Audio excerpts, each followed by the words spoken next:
All right, welcome back to another episode of The Aspiring VC. Your host, Matt Snow with Mass Ventures here. I have the pleasure of speaking with Susan Mooring at Cortado Ventures. But before we talk about anything business, let's talk coffee. Dunkin' or Starbucks, what's your pick? Okay. If I have to go with one of those two, I have to go Starbucks, primarily because I worked there as a barista to put myself through college. So gotta go with the home crowd on this one. It sounded like you had some hesitation on picking either. Are you a local coffee person? Well, actually, I think that's the thing. If you work as a barista in a large coffee shop chain when you're younger, is that you turn into a coffee snob, and then you no longer will drink anything from a chain. So that's kind of the stage I'm at now. So So now, what are your kind of high-end brands that you're pulling in now? yeah, so there's a few local groups that I'll go for, but our favorite right now is this local roaster called Killer Coffee. So if you need that, you can buy it online straight from Oklahoma City. Nice. There you have it, some boutique coffee. Let's just do a quick, 2-minute summary. Who are you? What's the firm? What's the role that you're in right now? Yeah, cool. So I'm Susan Mooring. I'm an associate at Cortado Ventures. We're an early stage fund based in Oklahoma City. And we are looking at, like I said, early stage pre-seed to Series A investments in industries and sectors that are prominent in the mid-continent. So we don't solely invest in Oklahoma, but we invest in companies that it makes sense to build or to grow in Oklahoma.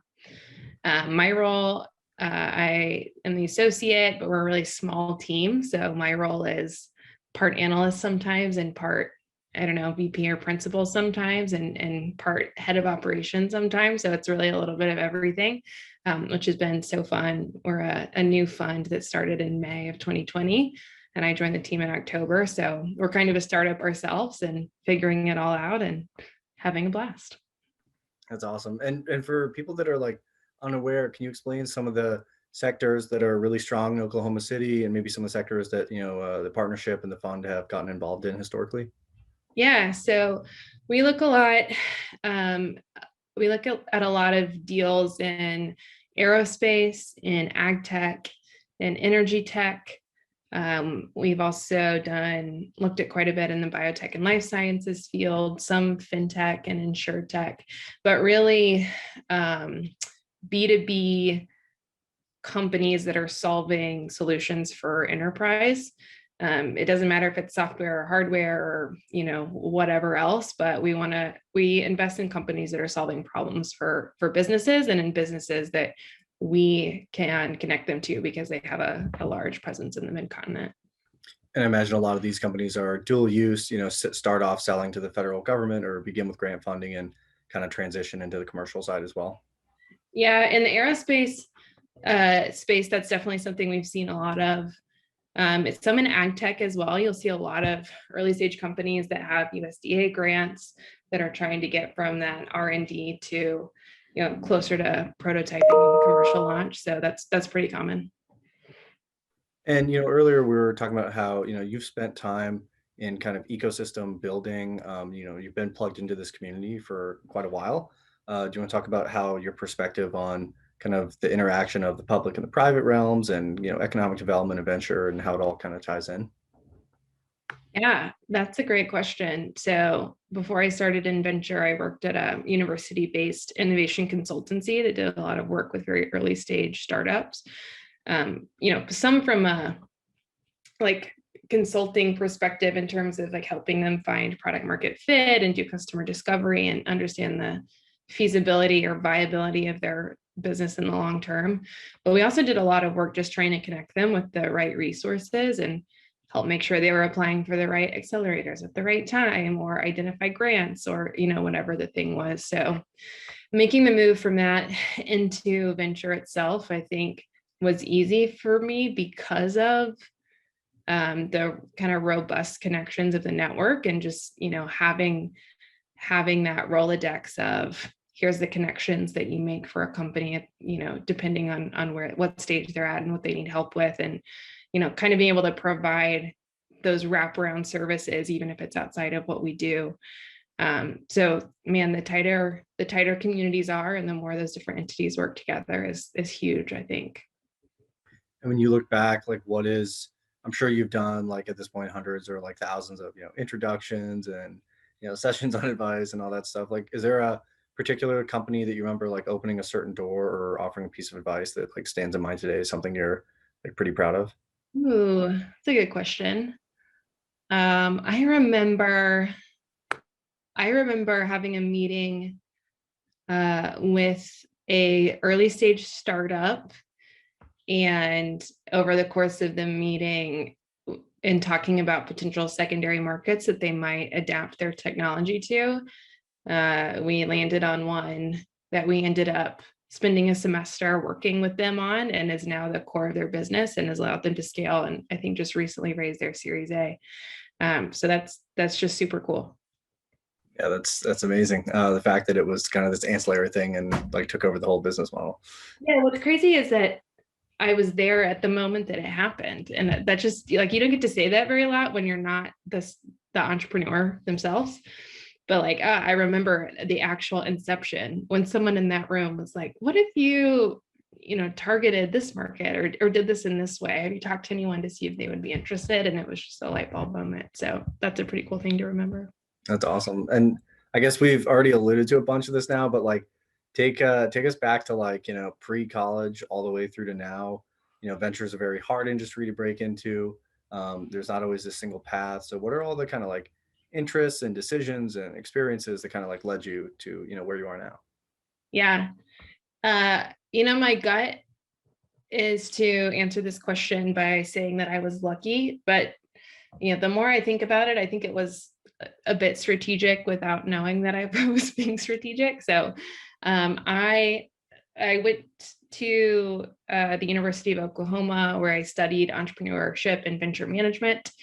What's interesting is I had originally been an engineering major, and I loved the math and science classes, but after 2 years, they make you pick a discipline.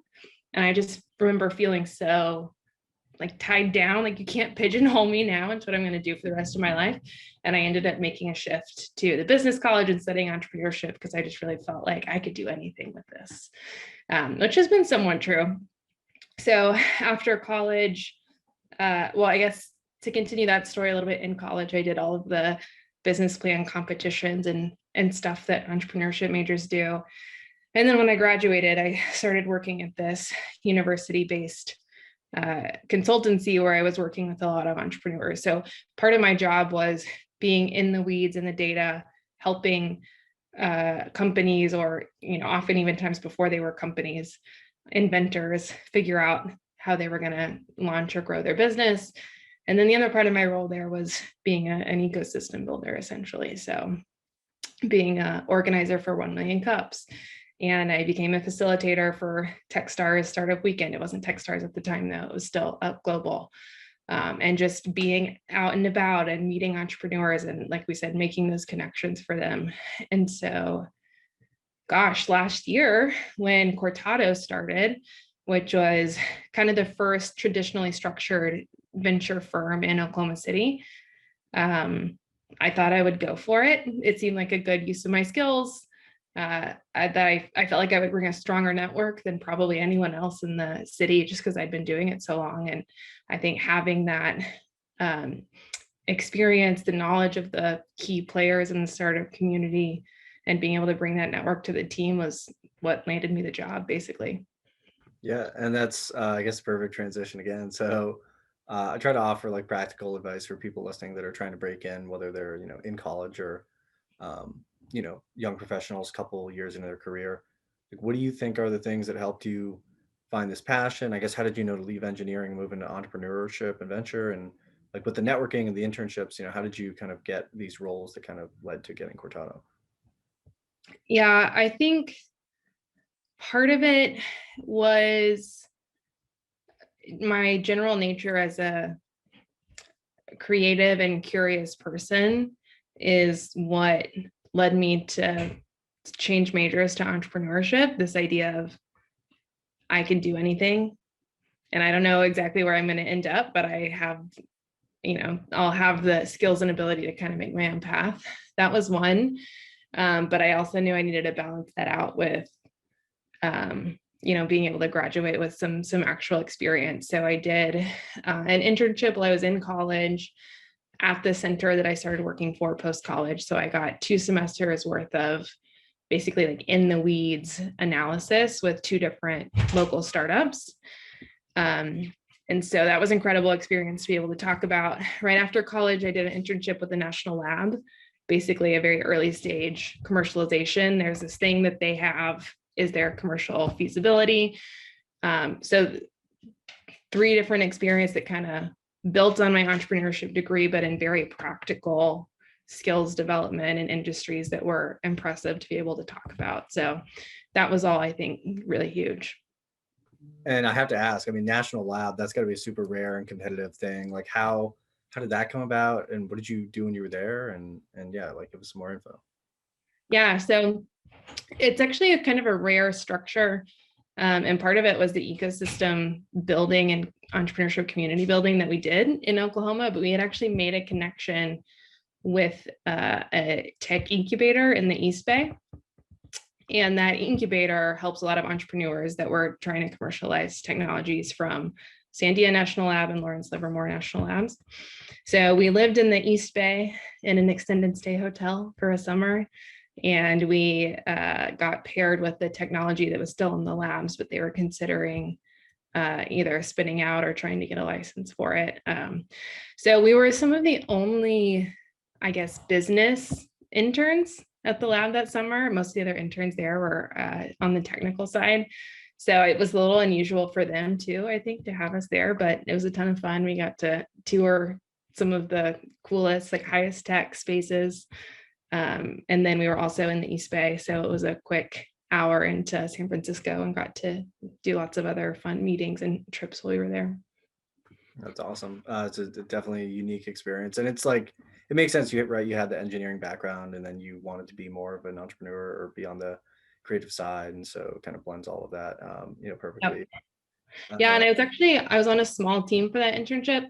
And it was myself and then 2 other guys who both were engineers, but had wanted to get more of the business and commercialization side. So even that itself was just a cool opportunity to be on a diverse team with other, highly curious and, lots of intellectual horsepower. So Totally. And this is like not something I usually ask, but I just thought of it is I feel like a big part of like being in this industry is like whatever side of the table you're on is like everyone has a story. So you're either a startup pitching a story or you're pitching yourself as a candidate. So like how do you think about how you were kind of building your story over time and like finally getting it into like a cohesive piece, you know? I don't know that I was ever that like put together about it, or I think some of these things are easier to craft in hindsight than they are at the time, but some of the best advice I've gotten about how to pitch yourself either like in a job interview or whatever it is to think of whoever you're talking to, they have a just like an entrepreneur would pitch their idea, right? Whoever you're talking to, they have a problem, whether that's a job position that they need filled or whatever, it is, and you're the solution. So it's not, here's all the reasons I'm great. It's here are all the reasons that, me being around is going to be good for you, is going to solve the problems that you have, or, whatever it is, if it's a startup or you personally. And I think that's really good advice to run with. Yeah, I definitely think that's useful for the listeners, especially like at the earlier stages, right? Still in college, some of them looking at internships.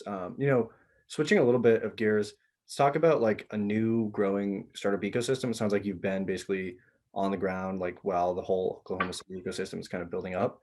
How do you view that? How do you view kind of the decentralization of venture and startups more broadly? Yeah. You know, a growing ecosystem, a younger growing ecosystem is a really fun and exciting thing to be a part of, though it can be frustrating at times. From a venture perspective, it's actually great because of the valuation difference we see in companies. from the coast to kind of the middle of the country. You can find startups that are doing very similar things and will have, different valuations differing up to 10 mil from, just based on where they're located. So for that reason, it's great for venture, actually. It's good business to be here looking at these startups. From like a growing ecosystem perspective, it's an exciting thing to be a part of. It can be tough though, man.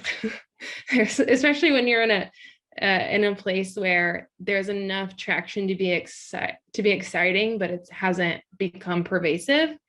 And so, especially in Oklahoma City, I think historically there's been a lot of silos in the tech ecosystem between the universities and the tech people and the accelerators and the support orgs, and trying to get everyone to actively work together toward the common goal can be tough. So I don't know. So those are some. Yeah, it's funny though, because I feel like you still have the siloing within big organizations and big ecosystems too. Like sometimes I feel like I'm surprised about people that haven't met each other yet, or organizations that aren't like collaborating, that have very clear aligned objectives. I don't know if that's just a natural human problem or what, but It it's probably is. It probably is. And in smaller ecosystems, though, I feel like people have no excuse. Like the town's not that big. We should all right. be, Yeah, driving. physically. Yeah. Yeah. Um, There's no reason to not know someone. That's actually one of the things I love about being here. And I think is actually great for startups to want to grow here is you're essentially, one introduction away from anyone you want to meet in the state. I mean, someone in our LP network knows the person that you need to meet. I mean, that's just how it is when you're in a smaller ecosystem. So well, I actually wanted to ask, so like I'm curious what the LP base is kind of made up for the fund, and then also just curious on like sounds like you guys have made a couple investments already. I'm kind of curious like how like channels that those have come through, whether universities or something else. yeah. So like I said, we're a new fund. So we're on fund one. We just actually announced fund close at 20 million. Our LPs are almost, I think actually 100% high net worth individuals and family offices. And then in terms of the deals that we've done so far, we actually just ran some analytics on the 9 deals that we've done so far. 6 of them were Oklahoma based. And almost all of those either came directly to us because there's not a lot of funding options in the state. So that's kind of the nice thing. If there's a deal in Oklahoma that's looking for funding, they're probably going to find us. But also through referrals from the networks that our team collectively brings. So we do have one in our portfolio that is a university spin out. We've got one, let's see, one that's a software company that's kind of hybrid located in OKC and Austin. That one came, I think, just through a referral, although that was before I started. We have a few out-of-state companies. Let's see, one of those came from a referral from another fund. One is a company that's based in New York, but they were opening their first satellite office in Tulsa, which is right up the road from us. So we would have a presence here in Oklahoma. So a lot of it was kind of serendipitous, but they all have their reasons that they made sense in terms of having an Oklahoma investor. Definitely. And I don't know how many like listeners will already realize this, but do you want to talk about how like being at a small fund is almost like being at a startup at this at the same time as being a VC, you know? Yeah. Oh yeah, it for sure is. I mean, the very first task I did on the job was setting up our CRM system, which if there are other VCs listening, they're probably like rolling their eyes because I think that's kind of the bane of some people's existence is finding the right one and getting it set up and making it actually work well for you. But I mean, that's the kind of thing that doesn't necessarily fit into what you would think of as being a VC associate and working with startups and doing due diligence, but it's just like, this is the thing that we need in order to operate. So let's do it. So things like that come up all the time, just figuring out how we're going to operate and what our processes are going to be and all of that stuff. So, I mean, I think that's been really fun. I've appreciated the variety and things that we get to do. Yeah. Definitely. And I think it gives you probably better ability to empathize with the entrepreneur because it's like everyone's, like you have to fundraise too. It's not like you have permanent capital forever. It's like you have one fund, and once that runs out, you have to raise another one. And so, Yeah, it's they face. really similar. Yeah. I guess switching a little bit, um, you kind of hit on, what brought you to venture, and it was like it seems like it's kind of that creative mindset and the ability to be hands-on with early stage projects. But are there other things that kind of made you interested in this industry? Yeah. Yeah. I think I was drawn to, entrepreneurship and also venture, from the things that you said and just my background in terms of like, I realized quickly that I loved, getting to work on, you know, 10 different technologies or something different every, month and being able to switch gears from something in life sciences to something in software and just kind of learn about all of these crazy cool things that people were building. So that's part of it, just from like a personally what makes me tick kind of thing. But I also was drawn to venture, at least with Cortado, with my fund, and the idea of venture in Oklahoma and in the heartland um, because of the like economic diversification mission. So if you know anything about the history of Oklahoma, most of the wealth in the state is generated either in oil and gas or in banking, but a lot of oil and gas and energy. And that's just not going to set our state up for success in the long run if we haven't figured out a way to diversify that. Um, so I think that's, hugely important. And the entire concept of empowering people to make their own jobs and create their own new industries is exciting and something that's really needed here, but honestly everywhere. That's awesome. I like the mission driven aspect. I imagine that is, I think that can be as strong or stronger motivator than, purely having a financial mindset. Um, Yeah, I wish I'd pulled this up before our conversation, but there was a slide that we used in our pitch deck that shows like the most successful 5 companies in Oklahoma before 1990 and their market caps, and it was all oil and gas and finance companies. And then the 5 most successful tech companies and their market caps and how they grew to be almost the same in like a quarter of the time. And it just trying to impact or just trying to show the potential impact of investing more in tech in Oklahoma. So that's awesome. I haven't looked at the numbers in a while, but I know that like compared to like obviously PE, I mean PE is probably more of a job killer, but venture has this massive outsized like economic impact. Small piece of allocation from these pension funds and high net worths and endowments, but massive impact on the global economy, our standard of living, our jobs. mhm. And I think a lot of states are probably realizing that now, and trying to build it up. But plenty of places where there's a lot of work to be done to kind of build that ecosystem. Yeah, for sure. We just did some analytics on our portfolio companies so far, which there are only 9, but I think it was in total, they've created 50 new jobs since we invested. And keep in mind, we started less than a year ago. And 40 of those jobs were here in Oklahoma. And so, I mean, yes, a lot of startups will fail and a lot of those jobs may not exist forever. But then you can also think about like, what are the skills that those people filling those jobs now have that they can start their own company with or, be well positioned for the next thing. So, I mean, yeah, the economic development component is huge. Yeah, and I was talking about this on a prior podcast. I mean, it sounds like you guys have already kind of hit a couple of, if not exits, some of them are probably close to exits. But once you have a sizable exit in an area, you have a bunch of employees with liquidity in that now have, for some of them, it can be life changing, wealth, and then a bunch of them are probably going to start doing angel investments in other companies. So it just kind of starts to feed back. Yep, for sure. We've seen that a little bit in biotech. Oklahoma had a big biotech exit a couple years ago now, and that team's now working on their second uh, concept.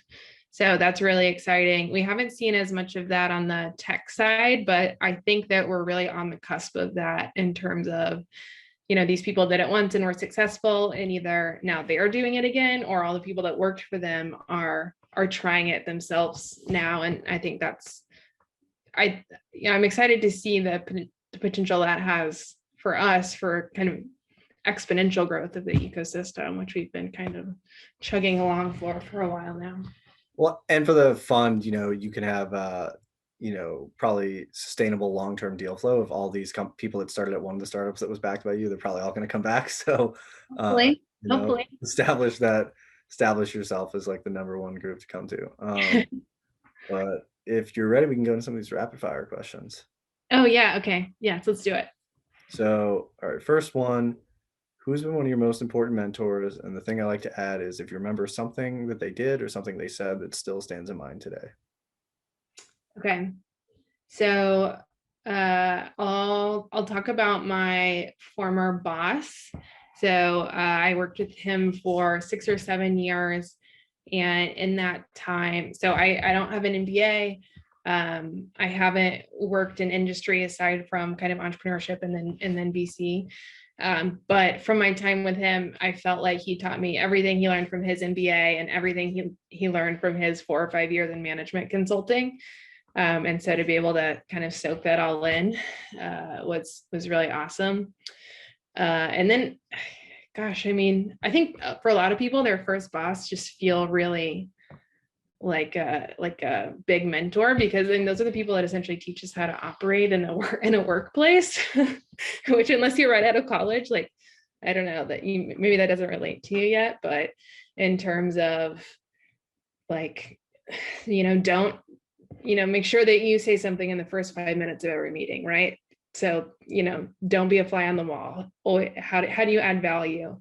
One thing we always talked about was you make a page a day, which is basically just if you're doing work or analysis or research on something, always think with an end product in mind and come to the table with a proposed answer, right? So don't leave stuff in your head, put it on paper so other people can look at it, and just kind of all of these things that apply to any industry that kind of set you apart in terms of the value you can add to an organization. So that was more than one thing, but I think about those a lot. Those are very helpful. All right, next one. Outside of your fund, what's either another firm or like another GP somewhere that you really admire? Yeah, I was thinking about this. I don't know if I have a specific one, but in terms of what I admire, I am really floored by funds that are consumer products only. So anyone that like, I mean, when we analyze a company, it's based on how well they solve a solution or they solve a problem for someone. And so people that are placing bets on what's going to take off for consumers, like apps and things that aren't necessarily, solving a problem, I think is just fascinating, and would love to learn more about how they analyze products and make those decisions, because that's just so out of our wheelhouse. I'm always very impressed. But Definitely. A lot of great funds there, but also a lot of potentially some oversubscribed or kind of overheated deals in that space too. Yeah, for sure. And sometimes I see funds and I'll look at their portfolio and think, like, how did you get to this collection of companies? And I just wish that I could see into their heads and know why they picked the things they did, because I just think there's probably so much to learn from how other investors do that, especially in a consumer space when we're only looking at B2B. So yeah. Definitely. And when you look at startups, what are some of the characteristics that get you, excited about a business? Yeah. So part of it is what I mentioned already about, is there a key pain point that they're actually addressing? I really like startups that are solving non-sexy problems that people don't know about. I think they're like often the most undervalued and underappreciated, but then kind of the most essential with big capabilities to scale. So that's one of the things I get excited about when I see companies. Awesome. And am I doing these rapid fire answers rapid fire enough? it is. It's funny. I call them rapid fire. They're not really rapid, but that's just how they're Okay. branded. So I got to stick to it. But Okay, cool.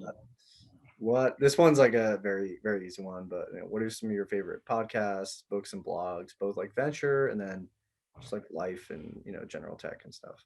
Yeah. So when I made the transition into venture, I read, I think, all of the books that people recommend, Venture Deals and Secrets of Sand Hill Road, and those are great for just like getting a general understanding of how the world works in venture and kind of what my job was going to be. Um, Aside from that, I don't read a ton of venture specific stuff. I've enjoyed Carta's new podcast about first time fund managers. That's been interesting. There's only a few episodes. But aside from that, I spend most of my media time on like not specifically venture things, but just that are kind of fun ideas. What are researchers thinking the next, big things are going to be, and what's the world thinking about in terms of, behavioral economics and what people are going to do and be interested in and all that good stuff. So, yeah. I think that's awesome. I've had one of my podcast guests talked about like they're just like if I listen to a podcast, like I don't want to hear about venture. I do it all day, and I just want to like listen to some like true crime documentary type podcast or something fun, and just like let my brain run. So I'm not a true crime person, but I'm with that person as well. Yeah, I like to yeah, get out of the venture space sometimes. yeah, diversify life a little bit. Yeah, exactly. So okay, this is one that kind of stole it from Tim Ferriss, but it's a great question. So that's why we use it all the time. What is a purchase of $100 or a few hundred that has had like this outsized impact of happiness for you? Okay. Oh, happiness.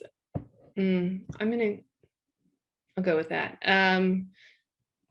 This is not a great answer, but it is a really cool product that I've been very excited about lately. And the productivity gains that I've gotten from it. But it's actually my notebook that I wrote down notes for this call on. But I bought into the like digital notebook thing, and it's called a Remarkable tablet.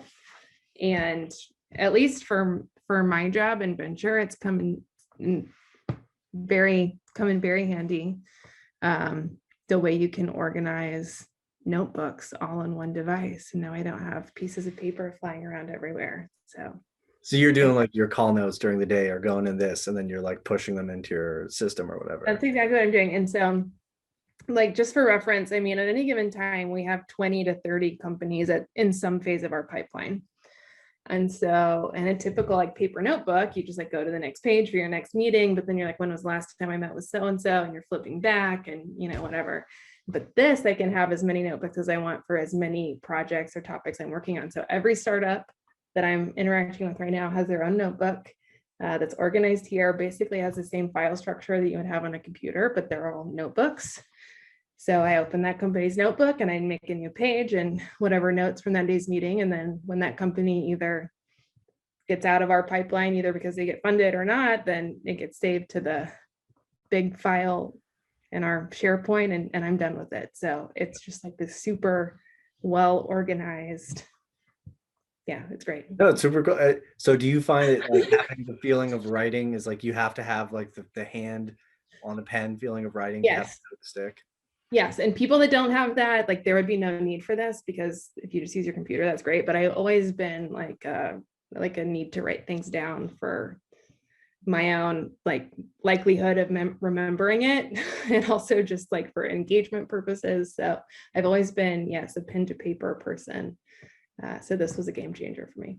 That's It also has this really cool feature. You can when there's like articles or whatever that you want to read, you can from your browser, there's a Chrome extension that you can send it to your Remarkable tablet.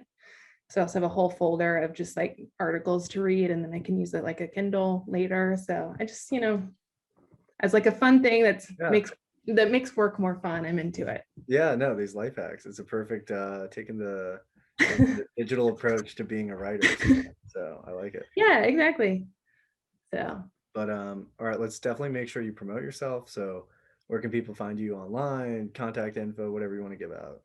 yeah, best way to interact with me online is probably LinkedIn. I am on Twitter, but I'm more of a passive observer than a active tweeter, I guess. So LinkedIn, and then Cortado, our managing partner, has a Medium blog where we post about some of our investments. So you can look for that as well. Awesome. Well, Susan, really appreciate the time today. It's been a great discussion, and I'm also just excited to stay in touch going forward. Yeah, that sounds great. Thanks for having me. Thanks. Bye. Yeah. Looking to innovate, invent, and disrupt? We're your partner to fuel your growth. Contact us to learn more.